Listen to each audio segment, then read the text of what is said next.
विशेष में आज बात मानसून की मार की। मानसून भले ही देर से आया हो, लेकिन आने के साथ ही तबाही मचा रखी है।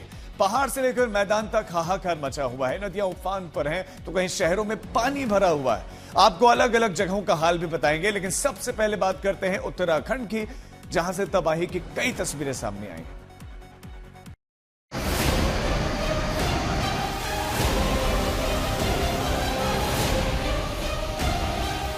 आसमान से बरसती आफत और जमीन पर जिंदगी बचाने की जद्दोजहद। कहीं पहाड़ दरक रहे हैं तो कहीं पानी जिंदगी को अपनी चपेट में ले रहा है। मानसून की बारिश अब सिर्फ मौसम नहीं रही, कई इलाकों में यह डर, दहशत और तबाही की वजह बन चुकी है। हिमाचल से उत्तराखंड तक बारिश ने ऐसा रौद्र रूप दिखाया है कि लोग घर छोड़ने, रास्ते छोड़ने और जिंदगी बचाने को मजबूर हैं। उत्तराखंड में भी बारिश लगातार आफत बनकर बरस रही है। टिहरी गढ़वाल में लगातार तीसरे दिन बारिश जारी है। बारिश के चलते टिहरी झील का जलस्तर बढ़ रहा है। नदी किनारे रहने वाले लोगों में डर का माहौल लगातार बना हुआ है और काफी बारिश से अस्त व्यस्त जीवन हो रहा है। आप यहाँ पे देख रहे हैं घनसाली में काफी बारिश लगातार हो रही है। तो नदी के किनारे लोग रह रहे हैं, सभी घरों के जो है नोटिस चस्पा कर दिया और समय समय पर जैसे बारिश होती है सायरन भी जो है प्रशासन द्वारा जो है बजाया जाता है और अपने अधिकारी भी, कर्मचारी भी लगाए हुए हैं कि जो नदी किनारे अपनी सुरक्षा को ध्यान में रखते हुए अगर पानी बढ़ता है तो अन्यत्र जो है अपनी व्यवस्था करें। तो लोग सतर्क हैं और क्योंकि मेरा घर भी नदी के किनारे है, हमें भी नोटिस गवर्नमेंट से आया है। प्रशासन ने नदी किनारे रहने वाले लोगों को सतर्क रहने के निर्देश दिए हैं। 2 दिन की छुट्टी के बाद स्कूल खुले, लेकिन बारिश के बीच बच्चों की सुरक्षा को लेकर अभिभावकों की चिंता भी सामने आई। स्थानीय लोगों का कहना है कि ऐसे हालात में एहतियात और ज्यादा जरूरी है। बद्रीनाथ धाम में बीते 3 दिनों से लगातार बारिश का दौर जारी है। जहां अब मानसून पहाड़ों में पैर पसार रहा है, वहीं बद्रीनाथ धाम में लगातार बारिश हो रही है। तो बद्रीनाथ धाम में बहने वाली अलकनंदा में अपना विकराल रूप धीरे धीरे जलस्तर लगातार बढ़ रहा है। जो यहाँ पे नरसिंह शिला, बारह शिला है, वो लगातार पानी में डूबती हुई नजर आ रही है। हालांकि अभी मानसून के दौरान ये पूरी शिला बद्रीनाथ धाम की जो अलकनंदा है उसमें डूब जाती है, लेकिन अब धीरे धीरे उफान पर अलकनंदा बह रही है। पूरा पानी बढ़ता जा रहा है। पल पल बारिश के साथ ही जो पानी है, जलस्तर है, वो बढ़ रहा है। हालांकि मार्ग बाधित होने की जो आशंका है वो बनी हुई है, क्योंकि मानसून का दौर है, बारिश तेज होती है तो अलग अलग जगहों पे, खासकर पीपल कोठी के भनेर पानी में और जो गुलाब कोठी है हिलन के समीप, वहां पे लगातार भूस्खलन का दौर बन रहा है। चमोली के थराली क्षेत्र में बारिश ने जनजीवन अस्त व्यस्त कर दिया है।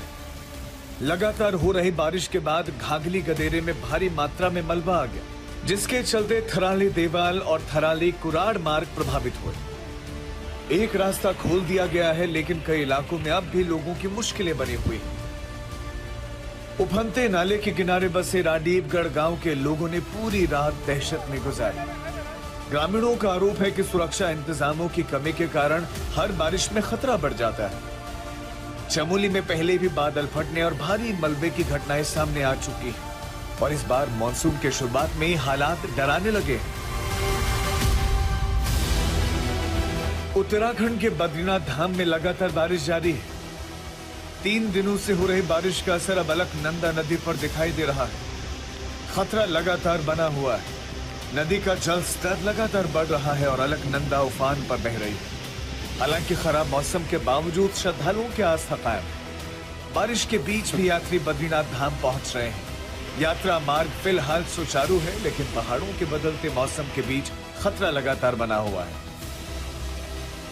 उत्तराखंड के रुद्रप्रयाग में बारिश ने 4 धाम यात्रा की रफ्तार रोक दी।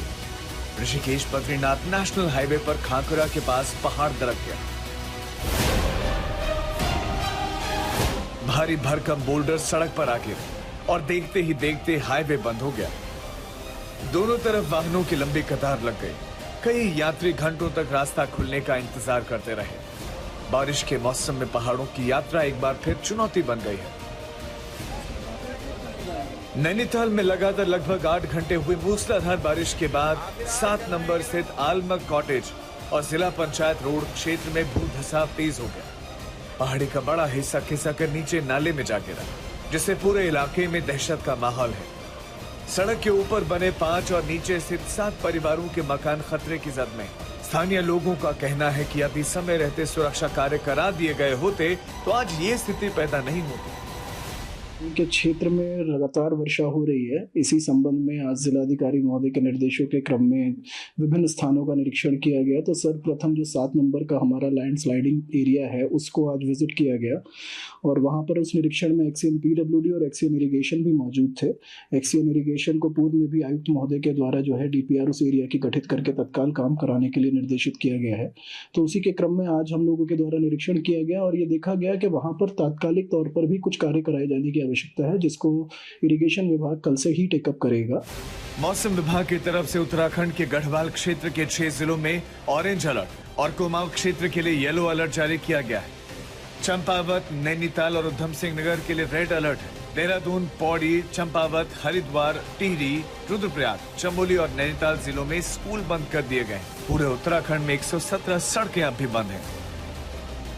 बहरहाल ये मानसून की पहली किश्त ने जिसने पहाड़ों पर हाहाकार मचा रखा है, मौसम विभाग की माने तो अभी आसमान से ये आफत थमने वाली नहीं है। ब्यूरो रिपोर्ट, आज तक। देश की बाकी जगहों का हाल भी कुछ जुदा नहीं है। महाराष्ट्र से लेकर यूपी तक बारिश अपने साथ मुश्किल लेकर आई है। हिंदुस्तान का ये नक्शा बता रहा है कि जुलाई के 9 दिनों में मानसून लगभग पूरे देश पर छा गया है, लेकिन देश के 49% जिले ऐसे हैं जहां अभी भी सामान्य से कम बारिश हुई है। इनमें सबसे ज्यादा जिले यूपी, बिहार के नजर आते हैं।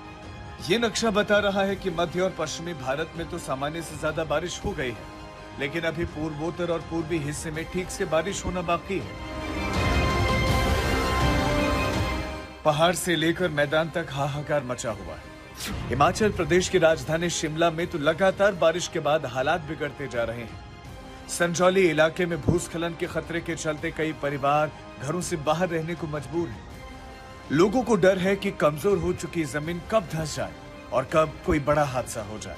वहीं न्यू शिमला के राजहाना गांव में भी लैंडस्लाइड ने कई गाड़ियों को नुकसान पहुंचाया है। डर का माहौल है जी, कभी भी कुछ भी हो सकता है। जैसे आप देख रहे हैं, आपने अभी फोटोज भी ली है, यहाँ पे जो सारा एरिया है अभी डर के माहौल में। हम पूरे 1 साल से डर के साथ ही जी रहे हैं।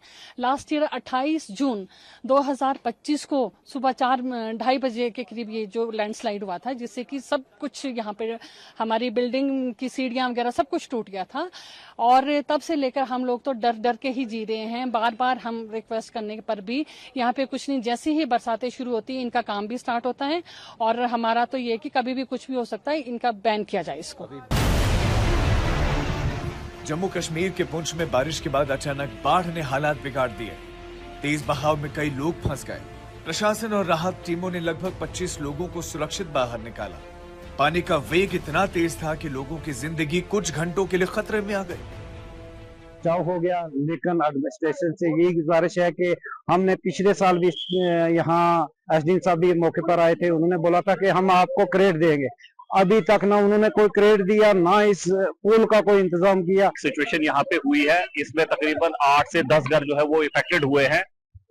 मैं मुकामी लोगों का और मेरी जो हमारी यहाँ पर पुलिस पोस्ट अड़ी है, इमीडिएट जो रेस्पॉन्डर है वो ये खुद थे। इन्होंने जो है वो लोगों को जो है वो रेस्क्यू किया, जिसमें तकरीबन 20 से 25 सोल्स हैं और कुछ लाइव स्टॉक, पोल्ट्री बोर्ड को जो है वो रेस्क्यू किया गया। सहारनपुर में तो गजब हो गया। भारी बारिश की वजह से कब्रिस्तान में पानी भर गया और इसकी वजह से कई कब्रें क्षतिग्रस्त हो गई। ये गागल हेड़ी के सैयद माजरा गांव के कब्रिस्तान की घटना है। मिट्टी धंसने से कुछ शव कफन समेत बाहर दिखाई देने लगे हैं। ग्रामीणों ने पुलिस की मौजूदगी में धार्मिक रीति रिवाजों और पूरे सम्मान के साथ शवों को दोबारा सुपुर्द खाक किया। इधर महाराष्ट्र में अब बारिश तो रुक गई है, लेकिन पुणे के एक वेस्ट प्लांट में जो हादसा हुआ था, वहां अभी भी 8 लोगों के दबे होने की आशंका है। पुणे के मोशी के वेस्ट टू एनर्जी प्लांट में हादसे के 48 घंटे के बाद भी सभी लोगों का रेस्क्यू नहीं हुआ है। इस प्लांट में कूड़े के पहाड़ सिर्फ एक इमारत पर नहीं गिरा, उसने कई परिवारों की उम्मीदें भी मलबे में दबा दी। जहरीली मीथेन गैस और कूड़े का विशाल ढेर रेस्क्यू ऑपरेशन को लगातार मुश्किल बना रहा है। सबसे बड़ा सवाल है कि अगर खतरे का अंदाजा था तो कूड़े के ढेर के पास इमारत क्यों बनाई गई? जो बारिश हुई थी, बहुत ज़्यादा बारिश हमारे शहर में हुई थी, उसकी वजह से पूरे शहर में पानी का स्तर बढ़ गया था। हमेशा के जैसे हालात नहीं थे और इसी की वजह से ये जो कचरे का मलबा था वो पूरा बिल्डिंग के ऊपर गिर गया। उसमें जो कर्मचारी थे एंटनी के, वो फंस गए, लेकिन उनको निकालने का काम पूरे प्रयास, पूरे जोरों शोर से और पूरे मेहनत से पहले दिन से हम सब कर रहे हैं। आज के दिन उनको निकाला जाएगा। 40 घंटे हुए हैं, अभी तक निकाले गए नहीं। आपने पहले दिन आए तो कंडीशन देखी होती तो आपको पता चलता क्योंकि पहले जो जीवित व्यक्ति थी उनको, जिनका आवाज़ बाहर आ रहा था, प्रशासन को आ रहा था, उनको बाहर निकालना जरूरी था। उनको पहले दिन के रात को बाहर निकाला गया। कई गंभीर सवाल हैं और सबसे ज्यादा चिंता इस बात की है कि जो लोग फंसे हुए थे उनकी तरफ से रिस्पांस आना भी बंद हो गया है। कुल 23 लोग यहाँ फंसे थे, जिनमें से 14 लोगों को निकाला गया था और एक व्यक्ति की मौत हो गई थी।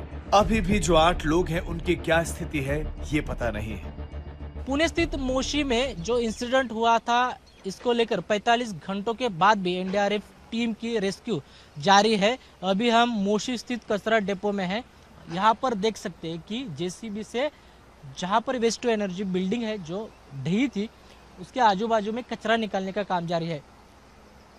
2 दिन पहले यही जो कचरे का ढेर है वो वेस्ट टू एनर्जी बिल्डिंग के ऊपर गिरने से बिल्डिंग ढही थी और उसमें 23 लोग अटके हुए थे। उसमें से 14 लोगों को निकाल लिया गया है और एक की डेथ हुई है, तो 8 लोग अभी भी मौजूद है। उनसे कोई रिस्पांस नहीं है, लेकिन उनको निकालने की कोशिश एनडीआरएफ द्वारा जारी है।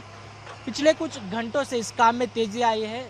जेसीबी ज़्यादा लगाए हैं, लेकिन जहां मतलब ग्राउंड फ्लोर में जो लोग अटके हुए हैं, जो मलबे में हैं, उनके रिश्तेदार यहाँ पे कई घंटों से हैं और उनको आस है कि हमारे जो अंदर अटके हुए लोग हैं वो शायद जिंदा हो।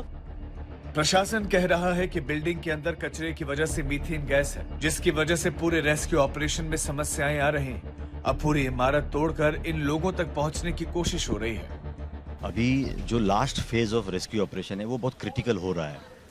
जैसे आप देख रहे हो कि ये कैंटिलीवर फॉल है, तो एनडीआरएफ के कहने के मुताबिक ये जहाँ कैंटिलीवर फॉल होता है बिल्डिंग का, वो बहुत क्रिटिकल और बहुत रिस्की रहता है ऑपरेशन में। अभी एनडीआरएफ ने जो कचरा है जो अंदर जा रहा है उसको निकालने की पूरे प्रयास कर रहे हैं। उसके आसपास बिल्डिंग का ऑलमोस्ट 80-90% उन्होंने निकाल लिया है। उसके बाद में अभी वो बिल्डिंग खोल के, मतलब उनके इक्विपमेंट्स का यूज़ करके वो तोड़ के अंदर जाके जहाँ ये लोग फंसे हुए हैं। पालघर की ये तस्वीर देखिए, कैसे घर के नीचे सैलाब के बाद पूरा परिवार छत पर है, जिसमें महिलाएं और छोटे छोटे बच्चे शामिल हैं, जिनके चेहरे पर खौफ आसानी से देखा जा सकता है। आज तक ब्यूरो।